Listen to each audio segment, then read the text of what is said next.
इथे मी तुम्हाला मसाले भात म्हणजे शेंगदाणे आणि मटार भात तो कसा करायचा तो दाखवते, मी जसा करते तो. इथे शेंगदाणे तळून घ्यायचे, ते काढून घ्यायचे तळून झाल्यावर चांगले. त्याच तेलामध्ये इथे कांदा टाकायचा, तो चांगला परतून घ्यायचा. त्यानंतर थोडंसं तूप टाकायचं आणि कांदा पटकन शिजावा म्हणून मीठ टाकायचं. ते चांगलं तळून झालं की त्यामध्ये ही जिरे टाकायची आणि ते तेलामध्ये चांगलं थोडंसं परतून घ्यायचं. मग हळद टाकायची, हिंग टाकायचं, ते परतून घ्यायचं बारीक गॅसवरच. त्यानंतर मटार ह्याच तेलामध्ये परतून घ्यायचे, म्हणजे उग्र वास निघून जातो आणि चवही चांगली लागते.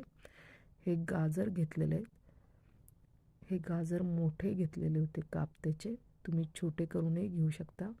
म्हणजे ज्यांना गाजर आवडत नाही ते खातातही आणि कळतही नाही. बारीक बारीक चिरायचे उभे. हे परतून घ्यायचं. त्यामध्ये थोडंसं टोमॅटोही टाकलेलं आहे, तेही परतून घ्यायचं. भाताला चव छान लागते. इथे लसूण खोबऱ्याची पेस्ट घेतलेली आहे, कोथिंबीरची. त्यानंतर इथे तिखट घेतलेलं आहे, 2 चमचे लाल तिखट घेतलेलं होतं हे, आणि थोडंसं बिर्याणी मसाला. त्यानंतर दही टाकायचं आहे, 2 चमचे. त्यामध्ये परतून घ्यायचं आहे. दही टाकल्यावर कंटिन्यू हलवायचं आहे बारीक गॅसवरच, म्हणजे तेलसारखं असं सुटतं त्याचं आणि चवही छान लागते. त्यामुळे हे बघा तेलासारखं सुटलेलं आहे कुकरला.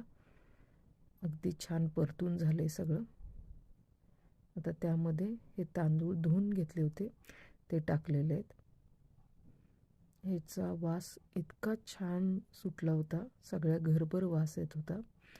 एकदा तरी तुम्ही हे करून बघा. आणि हे ते मी गरम पाणी टाकलं आहे लवकर भात शिजावा म्हणून.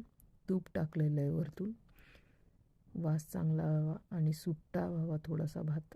त्यासाठी एक 10 मिनटाच्या आतच भात रेडी होतो. कुकरची शिट्टी काढून घेतली.